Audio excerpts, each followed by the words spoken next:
Y aquí tenemos un hombre de la imagen, Franco Loli, que les pediría el favor de que le demos el espacio por razones del streaming para que pueda hacer su exposición y yo hacerle un par de preguntas. Acá es más cómodo que estamos con esta cámara.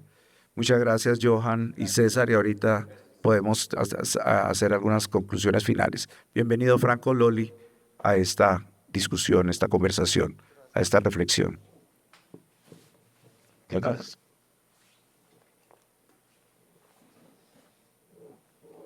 Mientras Franco se acomoda la chaqueta, Franco estudió cine en Francia, terminaste en la FEMIS, ¿no?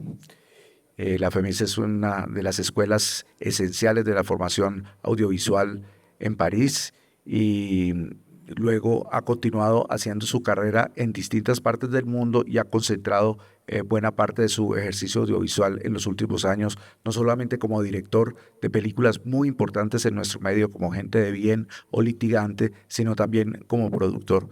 Bienvenido, Franco. No sé si quieres que te haga una pregunta para romper el hielo o tú tienes ya todo fríamente calculado como hacen ustedes los franceses. No, yo quiero empezar con una pregunta ¿esto se está transmitiendo por streaming? ¿A quién? ¿A los doctorantes? ¿Son doctorantes? ¿Sí? ¿O está abierto para mucha gente? Ok, listo.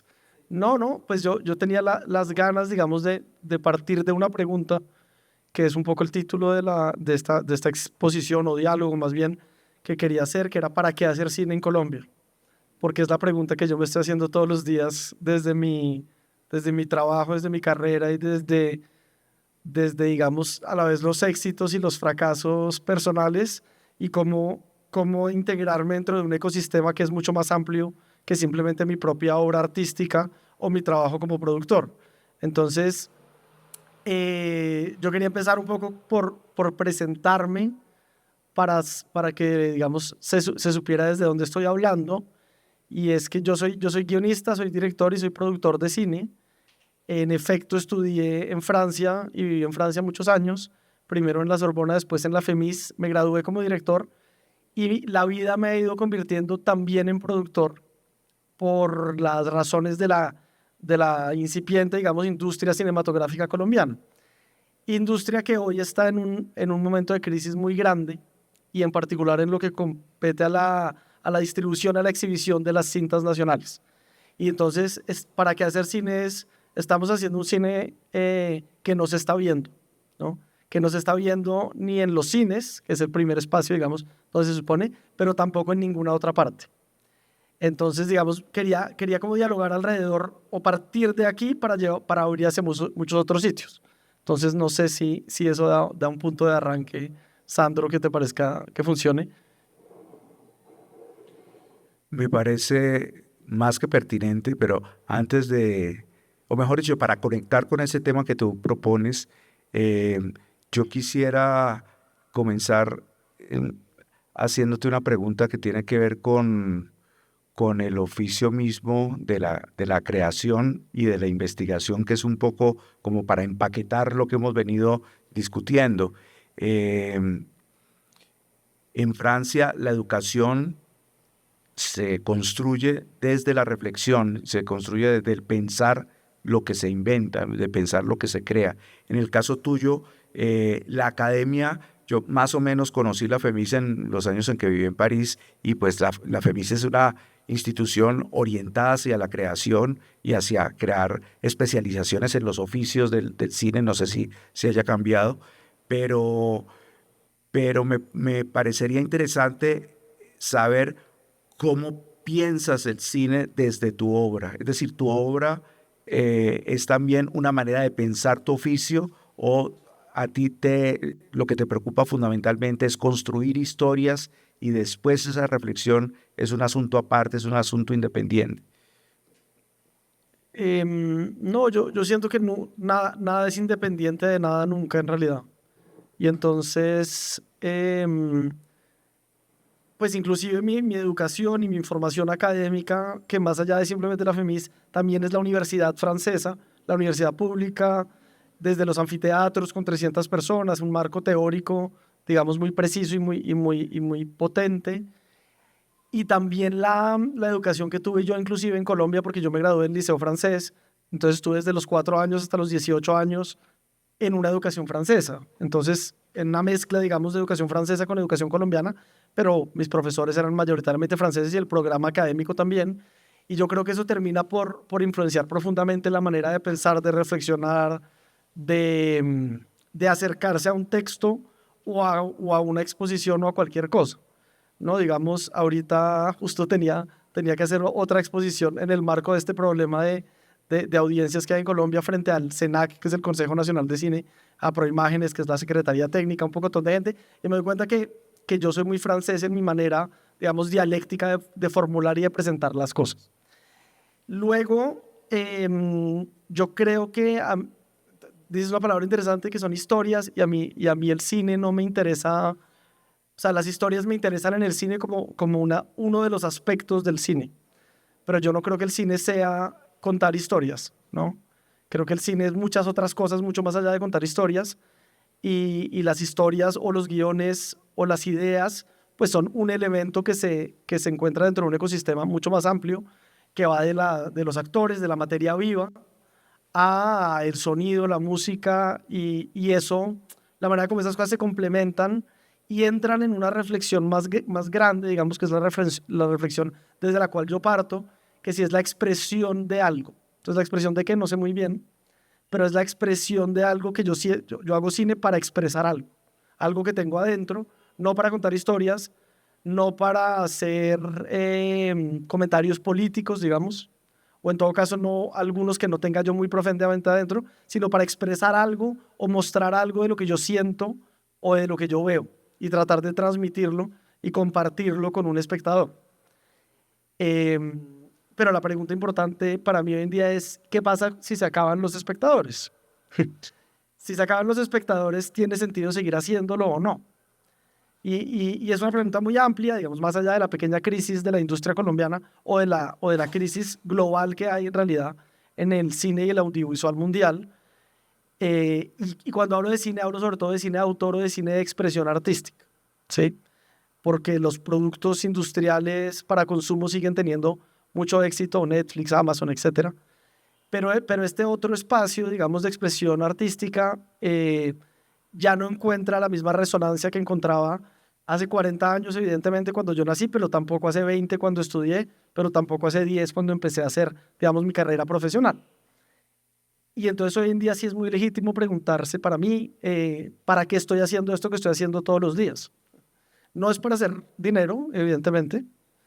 No es para hacerme famoso tampoco, porque pues no es el camino. Es para tratar de expresar algo y ver cómo eso participa de un archivo que tenga un peso en, no solamente, digamos, en lo artístico, pero también un archivo. Y un archivo es algo que puede ser usado para muchísimas cosas, ¿no? Entonces, por ejemplo, para ir a mi primera película, Gente de Bien, que es una película sobre la familia, pero también sobre las clases sociales, esa es una película que yo creo que sirve como archivo de reflexión, y ese archivo permite partir y hacer una reflexión alrededor de muchas cosas, ¿no? Entonces, yo lo que creo y lo que me enorgullezco de estar haciendo a diario es crear un archivo con el que yo me sienta en acuerdo, ¿sí? Yo todo lo que hago como director, como productor, son cosas que yo puedo revisar y tengo una empresa, digamos, de producción en la que hemos hecho 10 cortometrajes, 4 largos y estamos produciendo otras cosas, pero yo miro eso y yo digo, bueno, esto ha creado una línea hacia un cine bastante intimista, muy influenciado posiblemente por el cine francés, pero también de expresión directa, ¿no? Porque el cine colombiano durante muchísimos años se preocupó por los problemas de orden público, porque en el momento en que solo se hacían 3, 4, 5 películas al año, pues uno se pregunta por los problemas más grandes de un país, ¿no? Y los problemas más grandes de un país, al parecer, son los de orden público porque nos competen a todos, y sin embargo nosotros vivimos desde adentro unos problemas personales, sentimentales, familiares, etcétera, etcétera, que son posiblemente, si no tan importantes, hasta más cotidianamente desde nuestra existencia, ¿no? Entonces, yo quise hacer un cine para permitir esa expresión que yo no estaba viendo mucho en las pantallas, pero porque era la que me salía a mí. O sea, después hay una idea política atrás de eso, y es que no sea yo el único que haga esto. pero en el fondo lo primero es expresar lo que yo tenía para expresar del mundo y que no tenía que ver con problemas de orden público, para los cuales soy muy poco competente porque la verdad pues no entiendo mucho ni de política, o sea, no lo suficiente en todo caso para hacer una película interesante al respecto. Tú trabajaste con una actriz con la que yo también he trabajado, que es Alejandra Borrero, que tiene un teatro, una casa que se llama Casa de Borrero, donde presenta múltiples espectáculos. Y te cuento una anécdota que me sucedió a comienzos de este año, que estrené una obra ahí en el Teatro de Alejandra y llegó Claudia Triana, la directora de Proimágenes, y la casa estaba llena de gente. Y ella se quedó aterrada y me decía, uy, pero regálenos unos espectadores a nosotros porque estaban justamente con ese desafío post pandemia de que el público huyó de las salas en una época en la cual hay una cantidad de títulos. Tengo cifras con mala memoria que más o menos se hicieron más de 60 largometrajes el año pasado solo en Colombia, pero yo creo que el fenómeno no es solamente colombiano, sino mundial. Tu pregunta, pues es una pregunta del oficio y de todas maneras no podemos resolver qué es lo que tienen que hacer los cineastas portugueses ni los cineastas argentinos, sino que nos vamos a concentrar con lo que sucede aquí. Y creo yo, para tratar de reflexionar sobre tu pregunta, que cabría la idea de pensar un poco sobre qué es lo popular, porque el cine, pues, bueno, ahora menos, pero sigue siendo un arte caro, es decir, hay que invertir, hay que crear, no es lo mismo que escribir un poema. Entonces, pues esta infraestructura que requiere, ya no podemos hablar del cine, sino del audiovisual, aunque la palabra me parece demasiado extensa, pero por lo pronto llamémoslo el audiovisual para pues meter ahí el video, la televisión, el streaming, el cine de salas, etcétera. Eh, ¿Qué es lo que ¿Cuál es el camino? O indagar, por ejemplo, sobre lo que tú estás diciendo, que te preocupan tus temas y que el público llegue a ellos, o yo voy a hacer algo para complacer al público, ¿no? Que es un problema que también tiene el teatro, me imagino, Johan, que es un problema que también tiene la música, es decir, un problema que tiene el arte en general, pero creo que en el audiovisual es mucho más definido. Creo que esa pregunta existencial con la cual nos quieres atravesar aquí en esta conversación tiene que ver con eso, ¿no? De si tenemos que ir a o si tienen que venir hacia nosotros. ¿Cómo ves en el caso tuyo de tus películas? Porque de todas maneras yo no sé las cifras, pero me parece que son películas que han tenido un buen reconocimiento dentro de nuestro medio. Pero yo sí veo, cuando trabajé en cine en forma en los años 80 en Cali, se hacía otro cine, empezando porque todo se hacía en 35 milímetros o en 16 milímetros, se editaba de una forma casi que artesanal, éramos un grupo, una pandilla de creadores muy lúdicos. Ahora quienes hacen cine son una cantidad, porque creo que la digitalización del mundo audiovisual cambió también los parámetros, y yo lo que veo es que en Bogotá, por citar solamente una ciudad, hay una suerte de búnker cinematográfico que es la Cinemateca de Bogotá, que por fortuna existe, pero ahí uno ve que estas películas circulan entre los mismos, somos los mismos los que vamos a ver las películas, pero es difícil verlas en otros centros de distribución. Yo dejo ahí porque tengo otras variaciones sobre el mismo tema, pero creo que ahí tienes para desarrollarlo. No, hay muchas cosas en lo que dices. Yo entraría, sí, la Cinemateca es algo, ustedes no sé si recuerdan, los jóvenes posiblemente no tanto, pero existía otra Cinemateca distrital en Bogotá que era una sola sala. Esa sala debía de pronto entrar 150 personas y nunca estaba llena. Hoy en día tenemos una Cinemateca con 3 salas. La sala más grande entran 270, las otras 200, y está muchas veces llena todas las salas. Y en especial están llenas en los momentos que son eventos sociales. O sea, los festivales, por ejemplo. Es interesante porque entonces hay un festival, el BIF, Bogotá International Film Festival, Bogo Shorts, el Festival Movie. Todos esos festivales están llenos, completamente llenos, y las mismas películas que se presentan en esos festivales, fuera del momento del festival, no va nadie a verlas. No va nadie, nos entendemos, con pocos espectadores. Eso cuenta mucho un cambio en el hábito de consumo, porque es que si yo tengo todo a disposición desde los medios de producción, porque un celular, se han hecho películas con celulares, pero también yo puedo ver en mi celular y puedo ver en mi computador, y la piratería y las plataformas, etcétera, etcétera, que me lleva a mí a ir a una sala de cine. Entonces, lo que lleva hoy en día a alguien a ver, esa es mi sensación, lo que lleva a la gente a ir a una sala de cine son los eventos. Entonces, los eventos, los festivales o los eventos cuando una película se convierte en un evento del cual hay que hablar, ¿no? Entonces, yo cuando hago el trabajo de promoción de mis propias películas, lo que intento hacer es convertir a la película en un evento cultural. Y entonces que la gente diga, ya se vio la película con Carolina Sanín. Ah, no, listo, es importante para que todo el mundo tenga que comentar alrededor de esa película. O sea, ahorita va a salir una serie la hace Dynamo, en Netflix, o sea, sobre 100 años de soledad, ¿sí? Y es un evento. Es la adaptación de 100 años de soledad es en sí mismo un evento cultural importante para un país, para Latinoamérica, etcétera, etcétera. Y entonces va a generar muchísima atención. Entonces, hoy en día las personas que toman las decisiones, o lo que llamamos el mercado, entre comillas, lo que se ha vuelto es totalmente perezoso y en contra de la expresión.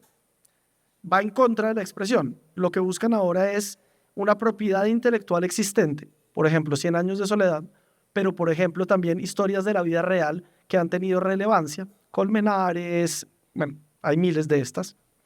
Lo de Mauricio Leal, que veo a Johan, que además estuvo ahí. Entonces, y se ha convertido esto en un sistema desde el mercado, desde Netflix, desde los ejecutivos, que dicen lo único, y cuando digo lo único es falso, pero es casi lo único que queremos producir es lo que sabemos que tiene un impacto de mercado. ¿Qué tiene un impacto de mercado? Lo que lo ha demostrado. Entonces, un libro muy conocido con muchos lectores o una adaptación de un evento que ya ha sido de relevancia popular. Eso rompe la idea misma, digamos, de la expresión de cada uno de los creadores, en todo caso desde el guión, puesto que los temas son Andrés Escobar, Pablo Escobar, narcos, etcétera, etcétera, y no qué quiere contar cada autor, ¿no? Entonces, estoy hablando más de una industria audiovisual, pero que son hoy en día digamos, como se llaman ellos, los jugadores más importantes del mercado, están llevando la creación audiovisual hacia ese sitio. Al lado de eso queda lo que hacemos nosotros, los creadores independientes, y es decir, yo no tengo nada que contar sobre Andrés Escobar, y eso que me encanta el fútbol, pero de pronto tengo algo que contar sobre algo más que me interesa a mí, que es una historia que yo he visto, algo que yo entendí, algo ¿no? Y entonces, hoy en día y cada vez más, estas cosas están en una separación, porque lo que yo estoy tratando de expresar deja de ser un evento cultural, porque además los creadores, en el medio del cine en particular, no sé cómo sea en las otras artes, han perdido mucho peso.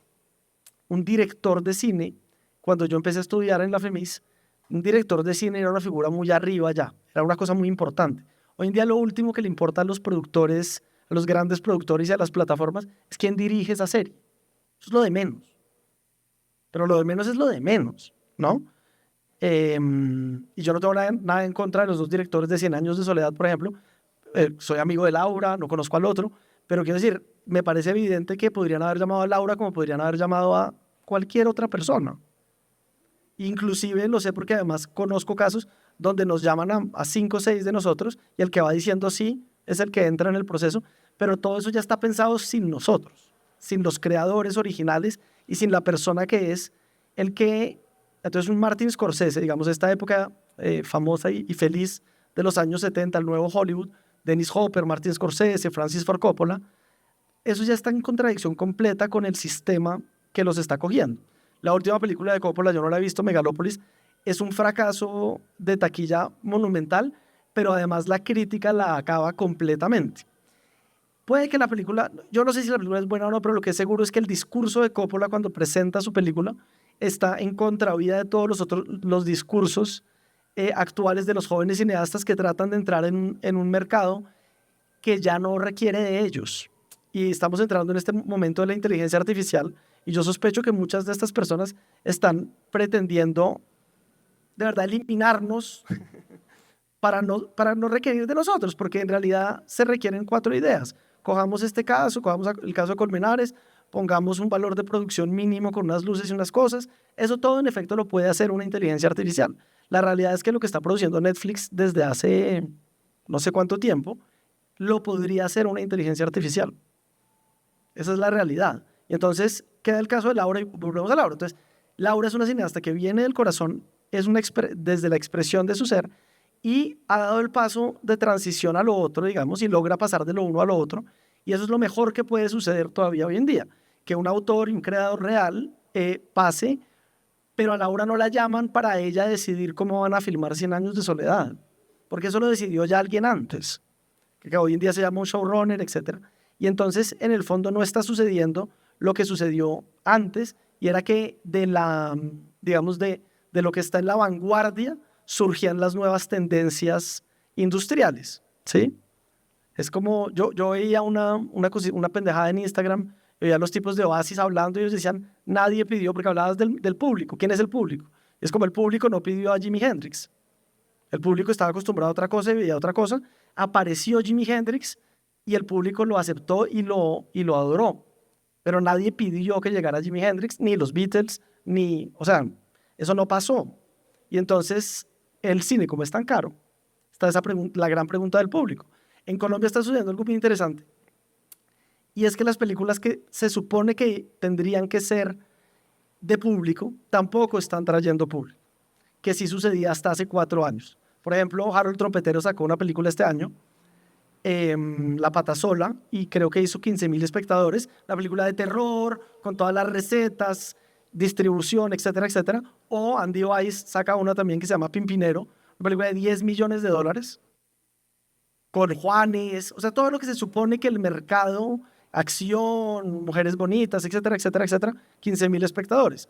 Nosotros estrenamos una el año pasado que no tenía nada de sexy, entre comillas, y porque lo logramos medio convertir en un pequeño evento cultural, hicimos el doble de espectadores que ellos, 32.000. Pero una película de duelo, una gente que se le muere a alguien y no pasa nada. El otro dijo, porque venía de la expresión personal de un director que dice, yo lo único que tengo para contar del mundo en este momento es el duelo que viví después de la muerte de mi hermano. Y quiero compartir eso y tratar de conectar. Y en el fondo conectó con alguna gente. Esos 32.000 más los de los festivales, más si la película después se vuelve una película, que es en lo que yo también confío mucho y espero, es que el cine que yo hago, yo no lo hago solamente para hoy, ¿no? Porque hoy voy a estar frustrado necesariamente. Pero eso es una frase de Godard que le decía a Michael Moore, el documentalista, cuando él hizo Fahrenheit 9/11, y él decía, mira, mis películas han hecho tantos espectadores, estaba esa idea de que iba a cambiar, dar la palma de oro a Michael Moore, iba a cambiar las elecciones norteamericanas, que en realidad no las cambió. Y Godard decía, mis películas en 200 años, hoy en día hacen 5.000 espectadores, pero en 200 años van a haber muchos más espectadores para mis películas que la de Michael Moore, que es una película como una noticia de prensa, ¿no? Si hablábamos de salsa, pues la prensa es el periódico de ayer. El periódico de ayer no es interesante. Entonces, la actualidad, que es lo único que está siendo importante para el mercado, entre comillas, es una cosa que no existe sino hoy. ¿Qué va a pasar con todas estas producciones? ¿Cómo vamos a ver en 20 años toda esta serie de producción audiovisual? Mi sensación es que es algo que no va a tener ninguna relevancia. Pero ninguna es ninguna. Y no hablo por si no porque no la he visto, pero hablo de casi todas las otras, que se han hecho bajo un modelo de traer gente por un modelo algorítmico, ¿no? Estamos al límite de que la inteligencia artificial tome todas las decisiones. Te veo muy preocupado por la inteligencia artificial, pero antes de pasar a esos temas tan engorrosos, ahora que citaste la frase de Godard, pensé en una frase de Godard que puede servirme de introducción a la siguiente pregunta, que él decía que el cine no se hizo para ganar plata, sino para gastársela. Y bueno, esto pues suena como una butad difícil de entender entre nosotros y en otros medios también, pero yo creo que eso me conecta también sobre el desafío de los temas del cine colombiano, de qué debe hablar el cine colombiano, porque también hay como una suerte de pulsión política de que el cine tiene que tratar temas de la realidad, de que el tema tiene que fustigar la realidad, de que el tema el cine debe poner en tela de juicio a los espectadores. Y pongo un ejemplo reciente. Hace poco fui a un multiplex a ver un par de películas que quería ver conectadas y fui a ver El Aprendiz, la película sobre el Donald Trump, y al frente daban una película colombiana, Mi Bestia. Salí de la una y entré a la otra y yo pensaba en los dos públicos de esas dos obras en ese mismo espacio muy similar, con los popcorns y con las Coca-Colas y todo, viendo esta película colombiana que yo digo, esto, los nuevos espectadores que están aquí es porque les interesa ver por algunas circunstancias específicas, pero no eh, cumple las expectativas de los 200 que estaban viendo la película sobre la infancia, la juventud de Donald Trump. Es Ahí yo vuelvo a esa idea que tú tienes con respecto a si uno quiere contar historias o si uno quiere reflejar un mundo que de alguna manera es una vieja discusión que tuvieron Eric Romer y Pasolini en los 70 sobre la diferencia entre el cine de poesía y el cine de prosa, ¿no? De si uno va a contar historias o si uno va a crear sensaciones. Esto es un albur de difícil respuesta, yo lo sé, pero los temas del cine colombiano, esas 60 películas colombianas de qué están hablando, y si las películas tipo Trompetero o tipo Dago García, bueno, Dago ya está haciendo otro tipo de películas, no solamente las comedias de modelo televisivo, hacia dónde apuntan es muy difícil encontrar una sola tendencia, es muy difícil saber que, bueno, si lo supiéramos todos la aplicaríamos, ¿no? Y se acababa la discusión, pero creo que hay una gran aventura creativa en este momento y que un director como Coppola en el crepúsculo de su vida, yo sí tuve la oportunidad de ver Megalópolis y me parece que es una película felizmente fracasada. Yo creo que es una película necesaria, como las películas de Godard. Es una película excesiva, ampulosa, ambiciosa. Bueno, pero Apocalypse Now en su momento también lo fue y también fue criticada y todo. Lo que pasa es que esta película en estos momentos, dentro de esas fórmulas fatales que tú estás planteando, pues es mucho más difícil de digerir, sobre todo porque se trata de una película que se va a distribuir mundialmente. Digamos que Mi Bestia la vamos a ver en Colombia y en algunos festivales y si tiene suerte se proyecta mucho más. Pero estas películas de autor o el concepto del cine de autor está cambiando radicalmente y concluyo haciéndote la pregunta, ¿realmente tú cómo ves esos temas que el cine debe tratar de seguir tercamente pensando en sus demonios individuales o tiene que hacer una suerte de conciliación con lo que el público está requiriendo, que yo a ciencia cierta no sé realmente qué es lo que requiere? Yo no, después de responder esto, y yo no creo en conciliar, yo no creo en la conciliación. Y creo que es un gran error porque uno puede tener éxito o fracaso, digamos, en taquilla o comercialmente con cualquier película. Hay películas que tienen, Pimpinero es un buen ejemplo, 10 millones de dólares, Juanes, La Guajira, paisajes, tiene todos los elementos. Tuvo promoción, salió en la W, toda la cosa. Eso no genera que la gente quiera ir a verla, ¿no?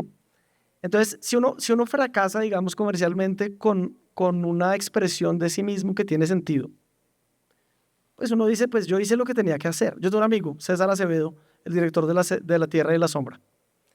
Después del éxito de La Tierra y la Sombra, Cámara de Oro, etcétera, etcétera, él se metió en una vaca loca, en una película que vale un poco más de $1 millón, 1.200.000 creo, con 8 países o 5 de coproductores, y es una película que desde el guión, desde la página uno sabe que no tiene un potencial comercial salvo un milagro. Yo fui asesor de guión, dije, ustedes están locos, bueno, juguemos. Pero él ve la película y la lleva al Festival de Toronto y la ve y dice, yo estoy feliz. Yo hice la película que quería hacer. Que esa película después le guste a otra gente, eso en realidad es problema de esa otra gente. Eso no es problema del autor de la obra. Entonces, qué suerte la gente que en un momento conecta. Y eso es algo que yo he visto con el tiempo. Uno además conecta sin culpa con su época o con su momento, ¿sí? Uno hace una obra. Yo cuando hice mi segunda película, Litigante, en paralelo los mismos productores de esa película, con un presupuesto muy similar a la de mi película, a pesar de que era en Francia, produjeron una película que se llama Los Miserables, sobre el suburbio francés. Es una película que nadie, sobre guión, nadie quiso meter dinero en esa película, nadie creía en la película, una película que les costó mucho más montar que la mía, que estábamos haciendo en paralelo, y ellos la hacían en paralelo sin saber cuál de las dos iba a tener más éxito. Ninguna de las dos a priori, ¿sí?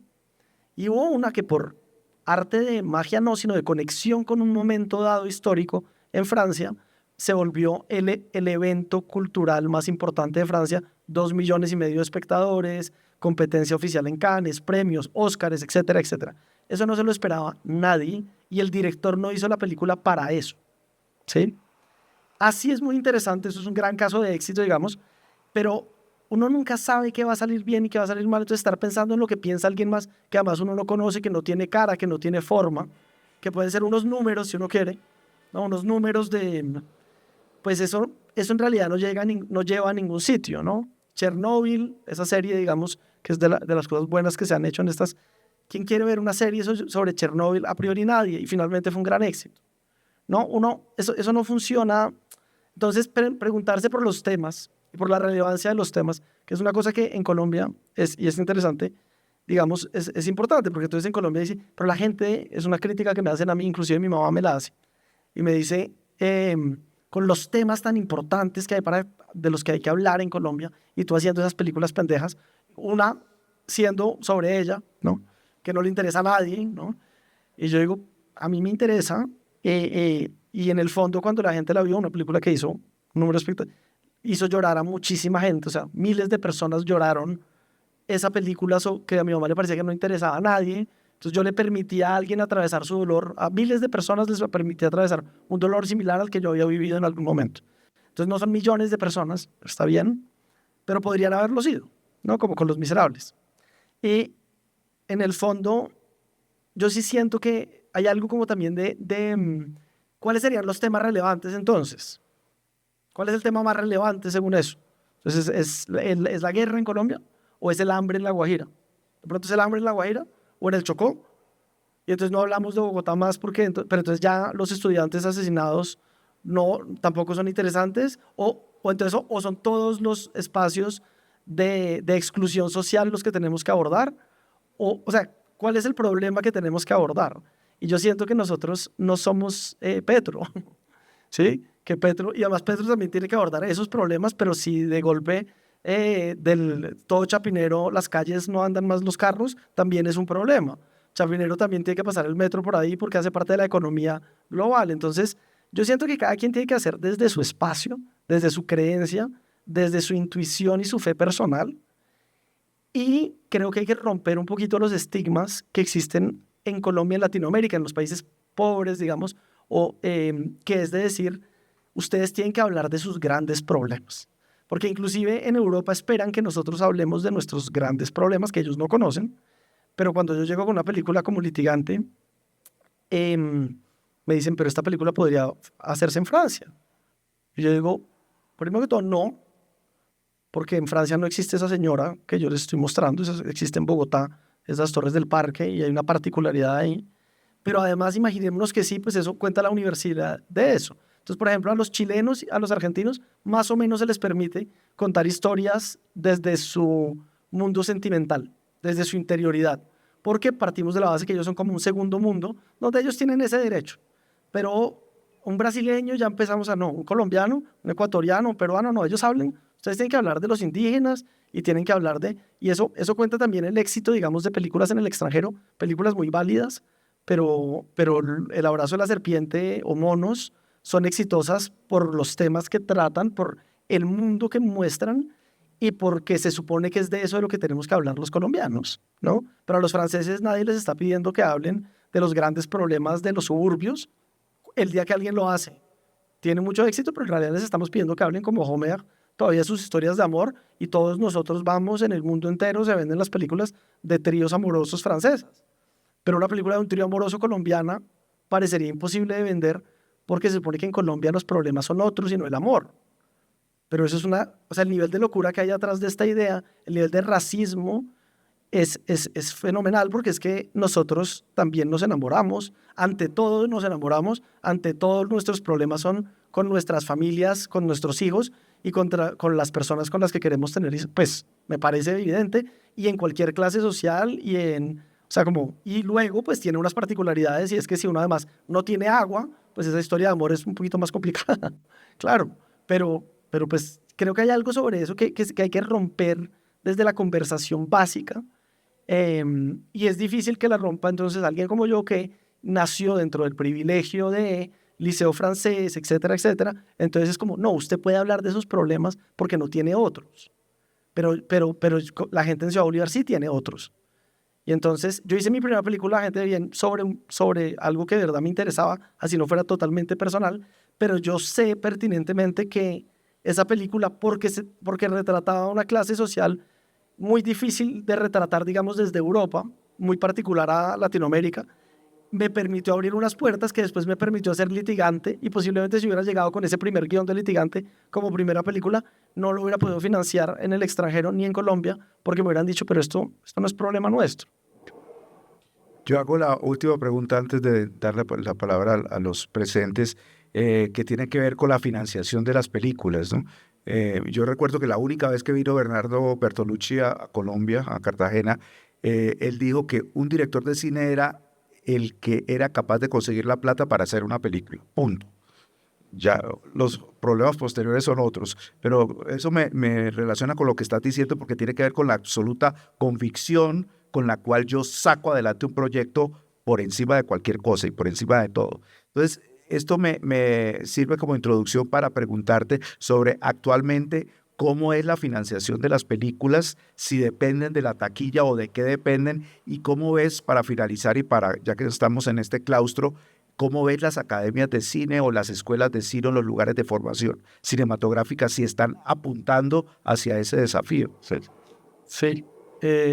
Bueno, la primera pregunta la respondo rápido, que es sobre Yo estoy de acuerdo con lo de Bertolucci. En todo caso, un director de cine es alguien que dirige películas, ¿no? Hoy en día hay una tendencia en la cual la gente dice, yo soy escritor, pero no he escrito un libro, pero tiene el deseo de escribir un libro. Yo soy músico, pero no como un escritor en una época era alguien que escribía muchos libros o tenía por lo menos un libro publicado. Hoy en día es alguien que escribió un artículo en una revista cultural. Y, y vaya uno a decirle, no, usted no es escritor todavía. Escritor es el que tiene una trayectoria, un camino, etc. Y un director de cine claramente es alguien que ha dirigido, por lo menos que ha dirigido un corto, que ha dirigido algo, y para eso hay que enfrentarse a este problema de la financiación. Y el problema de la financiación también es un problema de adecuación. Yo nunca habría hecho nada si hubiera pensado que tenía que hacer películas con los presupuestos estadounidenses o europeos. Yo me tenía que adecuar al país donde estoy y todavía entonces tengo amigos, yo soy muy amigo por ejemplo de la gente que hizo Anatomía de una caída, y nosotros empezamos juntos, hicimos un camino juntos, pero Anatomía de una caída es una película de 6,5 millones de dólares, que en Colombia es imposible conseguir ese dinero para una película de esa índole, 100% imposible. Es posible conseguir 600,000 dólares o de pronto 1 millón. Bueno, entonces yo me adecuo a esa idea y a partir de ahí trabajo con esa idea, porque si no, nunca haría nada. Entonces yo creo que para volver a los estudiantes, yo hablo mucho de una película cuando doy clases y les hablo a mis estudiantes de Los Nadie. No sé si es una película que han visto. Una película que se hizo desde el deseo puro, desde lo que tenía la gente a la mano y desde una necesidad de expresar algo. Se rodó con 60 millones de pesos, finalmente tuvieron 250 millones más en postproducción. Al final puede que la película cueste 500, pero es, yo creo, de las mejores películas colombianas de los últimos 15 o 20 años, independientemente de su presupuesto, que además no parece tan barata la película, y la hicieron porque conocían a todo el mundo, conocían los sitios, sabían de lo que estaban hablando, y yo les hablo mucho desde ahí. Entonces ahí para entrar a la academia, no hay, sinceramente es un desastre total. El sistema de enseñanza del audiovisual y del cine en particular en Colombia es un desastre total, que va de la Universidad Nacional, que tiene la gran ventaja de tener un concurso de entrada que selecciona personas muy brillantes, pero es casi su única ventaja, a las escuelas de cine que son todas medio escuelas de garaje, más o menos con medios más o menos grandes, a los programas académicos. Yo he dado clases en casi todas, entonces puedo hablar y me he quejado de todas, del Politécnico a los Andes, a la Tadeo, no la conozco bien, creo que ahora están haciendo algo medio interesante, la Javeriana, Pasa que están hechas desde personas que nunca han hecho cine, todos estos, y muchos de ellos sin programas académicos muy válidos o muy pensados. Entonces las escuelas, como la Escuela Nacional de Cine, que es una escuela, digamos, en la que yo intervine mucho y ya paré porque dije, estoy perdiendo mi energía, porque yo le meto toda la energía del mundo a tratar de que de ahí salgan los nuevos directores, fotógrafos, productores, y veo que se enfrentan a un mundo que les hace sentir que todo es más difícil de lo que en realidad es, ¿sí? Porque el sistema, yo creo que la academia es un primer, y fue la gran suerte que yo tuve al entrar a la FEMIS, cuando uno entra a esa escuela de cine, le dicen, tú vas a hacer cine. Uno entra y entra con la cosa de, tú tienes la oportunidad de hacerlo. Y no es que no es ni gente más brillante, o sea, sinceramente es gente normal la que entra. Yo pensaba que no, yo pensaba que ese concurso iba a hacer que toda la gente iba a ser brillante y mucho más, y después dije, no, es gente normal. Solo que nos pusieron en esta posición y en esta posición tenemos uno, una responsabilidad para hacer y dos, las armas, nos entregaban las armas académicas, pedagógicas y el dinero, digamos, porque nos permitían producir cosas para llegar a un sitio. Y luego nos ponían en contacto con la gente de la industria, porque la gente que lo hace es la gente de la industria y eso permitía avanzar.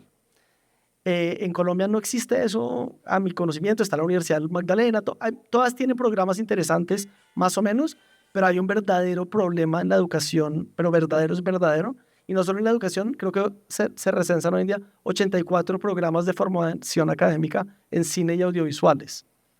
Se estrenan 72 películas al año, de las cuales la tercera más vista hace 32.000 espectadores, ¿sí? De ahí para abajo estamos hablando de 1.000, 2.000, 5.000 colombianos. ¿Y qué va a pasar con estas personas que salen de estos 84 programas académicos? ¿Dónde van a entrar? ¿Para hacer qué?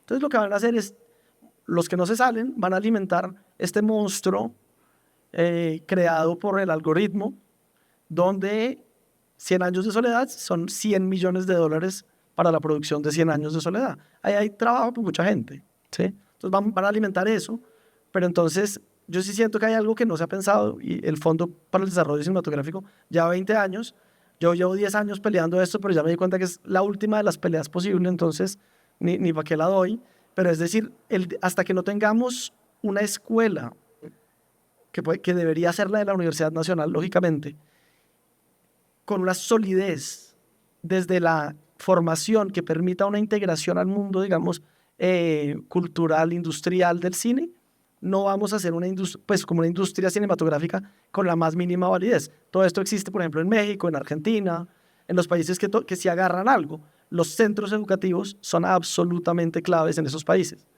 y absolutamente claves en la conversación. Porque es que acá ¿qué pasa acá? Esta conversación que tenemos acá, que es mucho más interesante que las que se dan con la gente que de verdad hace el cine en Colombia, que se queda en este espacio y nunca se va a mover de este espacio hacia otro espacio. Y así hacia otro espacio para tratar de que modifiquemos o mejoremos o optimicemos, digamos, lo que ya se ha ido creando, que igual es pues, de la época que tú conociste, donde la gente se endeudaba, pues donde solo los ricos podían hacer cine, también es verdad. Hoy en día hay una cosa muy bonita que pasó con el fondo. El director de Los Nadie, José Sebastián Mesa, ahorita va para su tercera película y él es de una clase media o media baja. Yo conozco muchos directores clase media, media baja, que hoy en día hacen cine. Eso era totalmente impensable antes de estas convocatorias públicas que han democratizado esa posibilidad, pero pues crearon este problema ahora que tenemos 72 películas y no sabemos qué hacer con ellas. Por favor.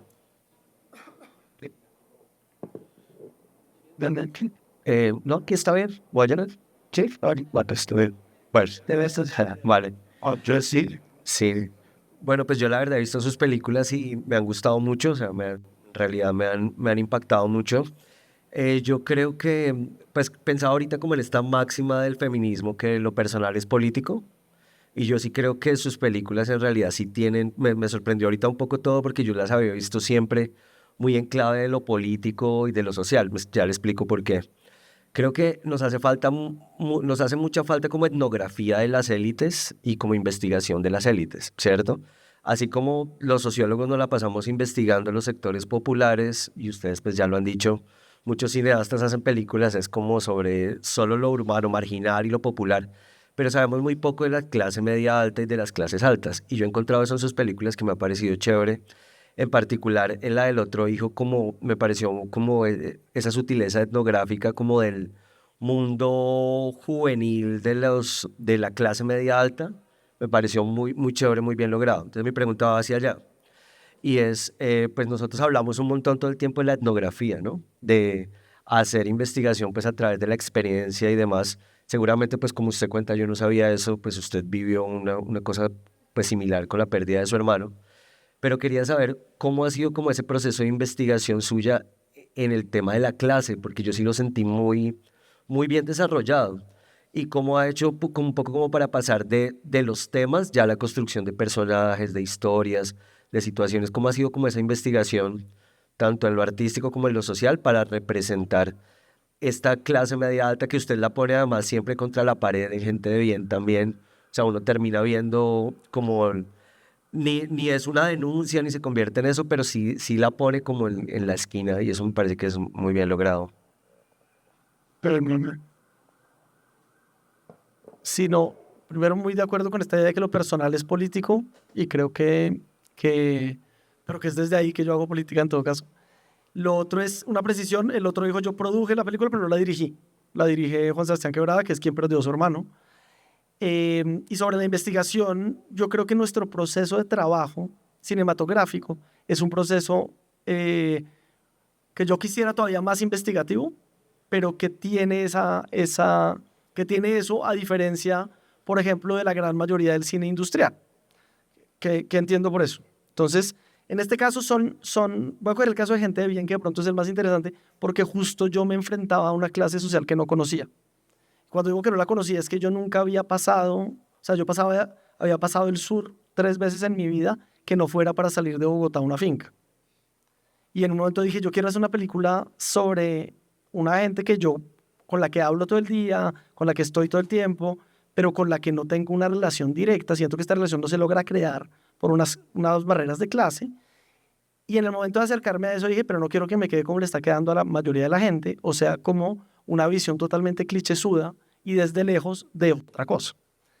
Entonces me dije, primero tengo que hacer una investigación personal yo como director para entender de qué estoy hablando. Entonces contraté a alguien que me dio la vuelta por Bogotá durante 6 meses, no era todos los días, pero sí era, y fui a todos los barrios, digamos, todos no, pero pues de verdad muchísimos marginales de Bogotá, y entendí las diferencias que había entre estos barrios y el tipo de habitantes que tenían. Diferencia que yo no conocía antes. Yo no sabía qué diferencia había entre La Perseverancia y Las Cruces, y qué diferencia habría entre Las Cruces y Kennedy y Ciudad Bolívar, y dentro de Ciudad Bolívar, qué diferencia había entre El Paraíso, etcétera, etcétera, etcétera. Y todo esto empezó a hacer algo porque yo me puse a hacer el trabajo buscando cómo iba yo a representar esa película. Yo necesitaba captar algo del mundo para poder contarlo. Yo no puedo contar nada que no entienda un poquito mínimamente, ¿no? Entonces, y este mismo trabajo se hizo durante el casting. Nosotros hacemos castings que no duran 5 minutos, sino 6 meses, 9 meses, 10 meses. Y en ese casting uno va entendiendo la película que tiene que hacer y va conociendo a la gente. Entonces, en Litigante, por ejemplo, está el medio de los abogados. Yo nací en un medio de abogados, mi mamá es abogada, mi abuelo es abogado, pero yo no soy abogado. Y lo que hacen los abogados cotidianamente, pues son unas cosas que uno no tiene ni idea cómo están pensando, qué están haciendo, cómo funciona. Y dentro del sector público, entonces, lo que hice fue una investigación dentro de personas que estaban alrededor de eso y busqué un asesor abogado que me decía, esto sí es así, esto no es así, para generar el guión, digamos, del caso legal que hay en la película, que es un caso, digamos, dentro de una entidad pública. Me asesoré de un abogado, pero además cogí a un abogado para actuar, un abogado que lleva 30 años trabajando en esto, para que actuara de superintendente, digamos, en este caso, del jefe del IDU, por Taboada, porque es alguien que lleva toda la vida trabajando con el IDU. Entonces, él sabe exactamente lo que está en juego y sabe cómo funciona. Y entonces, en un momento, que es una conversación que hemos tenido mucho, digamos, con los actores profesionales, que dicen, ¿usted por qué no coge actores profesionales? Y yo digo, primero que todo, sí cojo siempre en las películas, siempre hay por lo menos uno. Segundo, porque es que este abogado, para que pueda hacer ese trabajo bien un actor profesional, toca hacer el trabajo. Y ese trabajo a mí, o sea, es un doble trabajo ir a buscar para mí a un actor que tenga que entender lo que hace Taboada todos los días, ¿sí?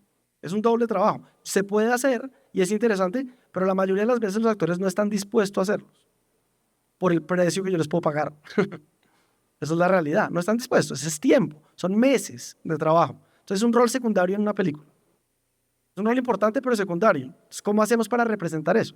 Y, por ejemplo, los jóvenes, es muy interesante, los jóvenes, que es la diferencia de cómo representa Dago a los jóvenes en la primera vez, pero que tiene algo interesante porque son, dentro del cliché uno entra a los arquetipos y los arquetipos conmueven o le cuentan a todo el mundo, ¿no?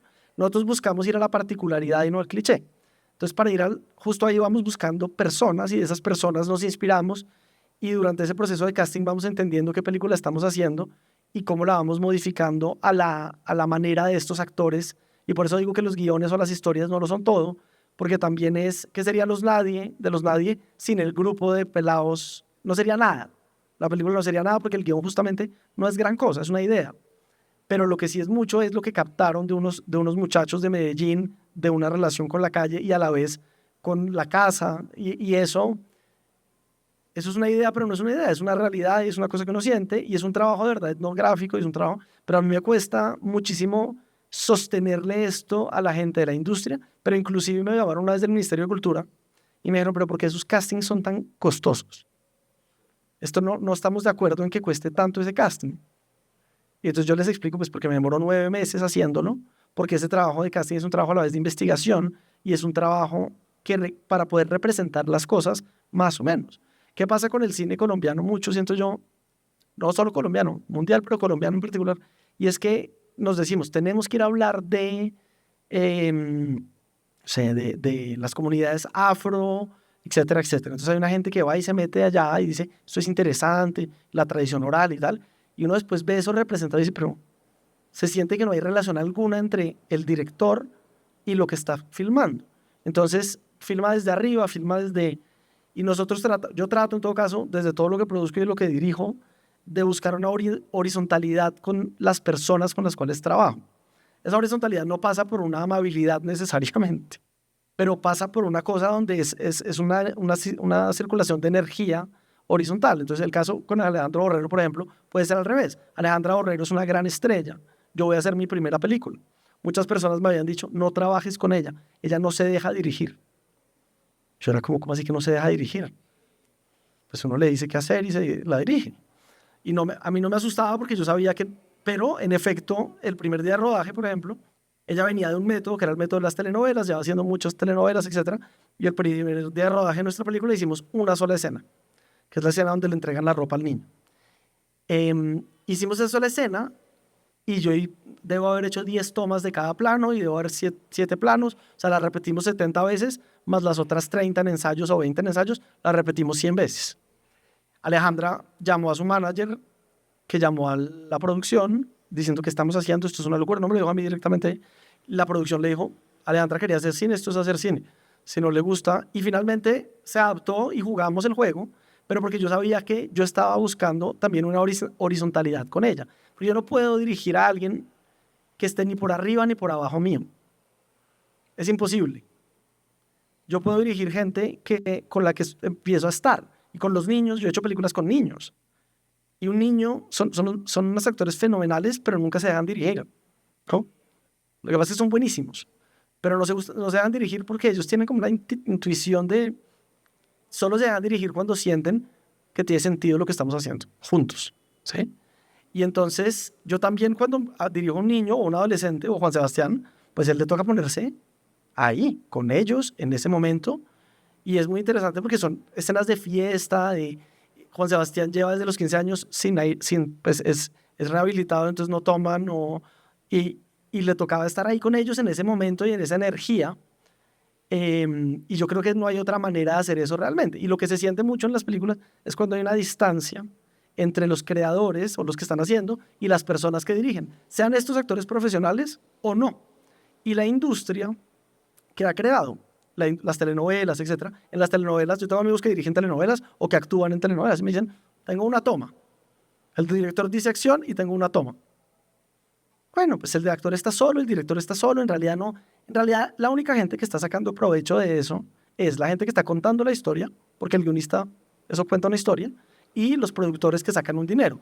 Pero los actores a los que los ponen en las novelas, esa es mi pelea desde siempre, pues muchas veces salen muy mal, ¿no? Entonces, por ejemplo, a mí me importa mucho que los actores en mis películas tengan una representación lo más digna posible y ojalá sublimarlos realmente, ¿sí? Eso requiere de tiempo, el tiempo es dinero en el cine y ese dinero no necesariamente entra en una economía real porque no tenemos, para entrar al inicio, propiedad intelectual existente, no estamos contando el caso de Colmenares, etcétera, etcétera, etcétera.